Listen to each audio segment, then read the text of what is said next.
Mesdames et messieurs, c'est à présent l'heure de décrypter l'actualité nationale dans l'édito avec notre éditorialiste du jour, l'Iradan Philippe Ada.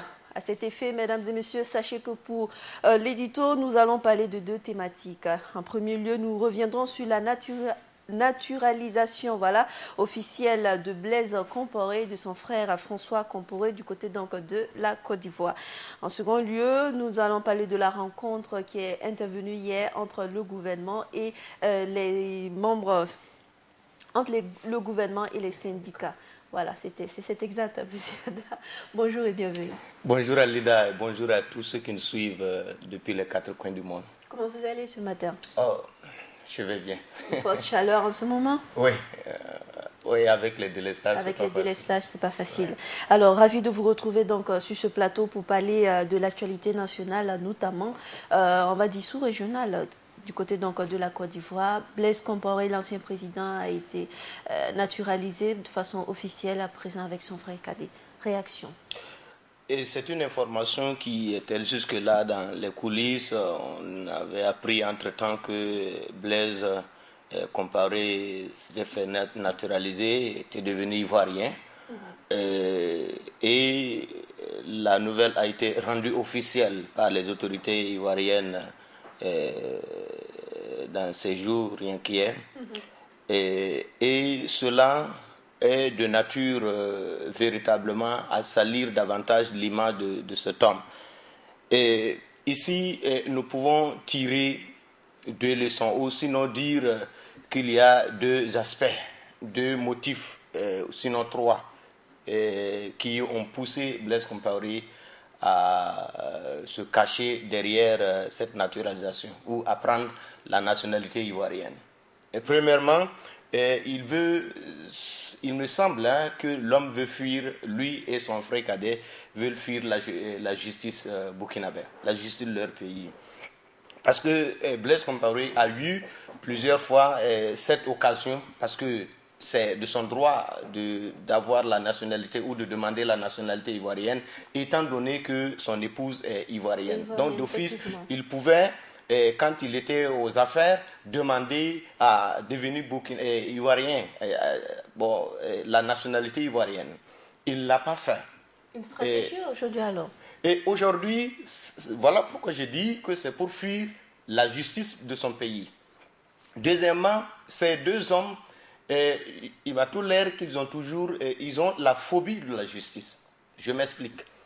Et au lendemain de l'assassinat de Thomas Sankara, l'homme s'est caché derrière des alibis, comme quoi lui, il dormait même quand le coup a été opéré et que cela s'est passé entre, en tout cas, quelques éléments de sa garde. Voilà. Et tout ça pour fuir la justice.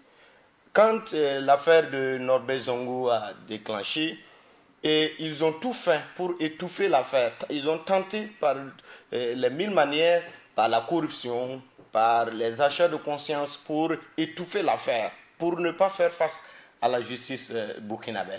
Aujourd'hui, qu'est-ce que l'homme fait encore? Ces deux hommes, ils se sont cachés derrière une naturalisation, en prenant la nationalité ivoirienne, juste pour fuir la justice ou pour ne pas faire face à la justice. Ces deux hommes ont toujours eu peur de la justice burkinabé. Et cette justice même qu'ils ont mise en place depuis 27 ans. Et ce qu'on peut dire, c'est que c'est une attitude indécente. Indécente du point de vue moral. Vous voyez, un homme qui a géré, qui a gouverné un pays pendant 27 ans, et du point de vue moral, je parle de la morale burkinabé, se retrouver sur ses beaux-frères ou sur ses beaux, entre guillemets, c'est quand même indécent. Voilà. Et du point de vue politique, aujourd'hui, Blaise Compaoré livre à la vindicte populaire son parti politique qu'il a créé. Et tous ses partisans, et tous ceux qui chantaient ses louanges aujourd'hui, eux, ils n'ont plus de garde-fous. Lui, il a trouvé des garde-fous, il est allé se cacher derrière la nationalité ivoirienne. C'est donc devenu le sauve-qui-peut. Hein. c'est devenu le sauve qui peut. Et lui, il a trouvé, en tout cas, un lieu agréable, un lieu confortable, c'est-à-dire la terre ivoirienne. Et certainement, ça veut dire que l'homme va vivre pendant longtemps, le temps qu'il veut, le temps que Alassane Ouattara est au pouvoir, reste au pouvoir, l'homme va vivre où le RHDP, qui sont, en tout cas, qui est le parti de le regroupement politique de ses amis. Partant de là, Monsieur Ada, on peut dire que l'on peut estrader Blaise Compaoré du jour au lendemain quand on sait qu'il y aura prochainement des élections du Je vais finir sur l'aspect de l'indécence de son attitude. Ici également, on peut parler au regard de la carrure, du prestige de l'homme, avoir gouverné le Burkina Faso pendant 27 ans et après avoir mis en place lui-même la justice burkinabé. Aujourd'hui, l'homme fuit cette justice-là. C'est indécent du point de vue de sa carrure, de son prestige, lui, Blaise Compaoré. Maintenant, le mandat d'arrêt aujourd'hui pourrait être caduque ou pourrait ne pas être exécuté parce que le Blaise Compaoré que les autorités burkinabées ont demandé à extrader n'est pas ivoirien. Donc, je sais que c'est cela qui l'a motivé à prendre la nationalité ivoirienne pour ne jamais faire face, pour ne jamais venir répondre de ses actes qu'il a commis pendant 27 ans ou en tout cas les 30 et 31 octobre 2014. Une autre question, M. Ada, quelle appréciation faites-vous de la déclaration officielle de cette naturalisation, je vais y arriver, de Blaise Compaoré au lendemain de la visite du ministre des Affaires étrangères? Cette attitude des autorités ivoiriennes n'est pas de nature à avoir la confiance des populations burkinabées. Parce que ça s'est passé au lendemain de la visite du ministre des Affaires étrangères du Burkina Faso, qui est allé du reste dire merci aux autorités ivoiriennes pour avoir extradé en un temps record l'ex-RSP et deux éléments civils. Et normalement, on croyait que les autorités ivoiriennes étaient de bonne foi, mais d'autre part, on pourrait penser que c'est le deal qu'il y a eu entre les autorités burkinabées et les autorités ivoiriennes. Voilà pourquoi je disais... a affirmé qu'il était question de sécurité lors de cette rencontre. Oui, il était question de sécurité, mais ici, nous voyons pourquoi avoir laissé des éléments entrer dans votre pays et vous attendez quelque temps. Eux-mêmes, ils ont demandé que les questions concernant les mandats d'arrêt se résolvent diplomatiquement. Et certainement, les autorités burkinabées ont accepté. Et ça fait partie des stratégies de sécurisation, c'est-à-dire aller chercher les éléments de l'ex-RSP. Ça fait partie de la stratégie burkinabé, du côté burkinabé, pour garantir la sécurité des populations. C'est donc toute une démarche. C'est toute une démarche. Maintenant, la bonne foi pourrait venir du côté ivoirien qui a laissé le ministre venir et juste après son départ, on officialise la naturalisation de Blaise Compaoré. C'est donc pas du pur hasard? Non, certainement ce n'est pas du pur hasard. Voilà pourquoi je dis peut-être qu'il y a eu un deal, il y a peut-être le compromis, il y a un compromis, c'est cela.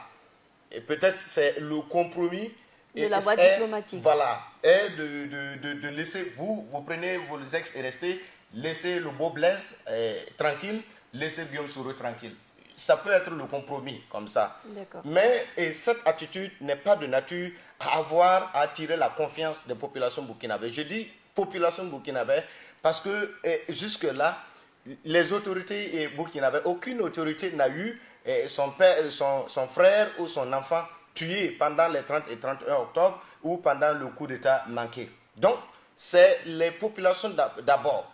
Parce que ici, si la Côte d'Ivoire ou le Burkina Faso sont en paix, si on clame cette paix-là, si on clame cette union et cette solidarité, c'est la solidarité entre les populations. D'accord. Voilà. Monsieur Adam, on va essayer d'avancer un peu avec la dernière thématique donc, de l'édito, c'est la rencontre d'hier entre le gouvernement et les syndicats. Qu'est-ce qu'on peut retenir? Allons-nous assister justement à une trêve sociale qui n'était pas pourtant à l'ordre du jour à Oui, l'époque? c'est vrai que entre-temps, les organisations syndicales disaient qu'il n'y aurait pas de trêve pour le gouvernement qui viendrait après la transition. Mais on a remarqué que, bon, certainement, on a l'impression qu'il y aurait plus de peur que de mal. Et avec la rencontre d'hier. La rencontre d'hier était vraiment sobre, était très conviviale et les discussions se sont passées dans la sérénité. Et pour dire que aujourd'hui, plus que jamais, chaque parti essaie de comprendre l'autre. Et les syndicalistes, les mouvements syndicaux essaient de comprendre le gouvernement et vice-versa. Je crois que si chaque parti va dans ce sens-là, ça pourrait vraiment permettre aux populations de vivre tranquillement. Parce qu'on a conscience qu'aujourd'hui, il y a beaucoup de défis à relever. Il y a le plus gros défi, c'est le défi sécuritaire. Et si on met des populations dans la rue aujourd'hui, ça ne pourra vraiment pas arranger le pays. Donc, lors de la rencontre, les organisations syndicales ont rappelé au gouvernement ce principe-là de garantir la liberté syndicale. Les libertés syndicales doivent être garanties et préservées. Et parce qu'il ne faudrait pas que dans une structure, si des gens sortent pour réclamer quelque chose, on se mette à les licencier. Et je crois que c'est tout à fait normal parce que quand on parle d'un état de droit, ça veut dire qu'il y a, toutes ces libertés-là sont garanties. Les gens sont libres de réclamer, de revendiquer. Et si on les empêche en ce moment, on n'est plus dans un état de droit, on est simplement dans un état monarchique. Voilà. D'accord. Merci, monsieur Haddad, d'être passé donc sur ce plateau. C'est donc fini pour l'édito. Mesdames et messieurs, il était donc question dans l'édito du jour de la naturalisation officielle donc de Blaise Compaoré et de François Compaoré du côté donc de la Côte d'Ivoire et de la rencontre gouvernement-syndicat qui s'est déroulée hier. C'est donc fini pour l'édito du jour avec l'Igradan Philippe Haddad.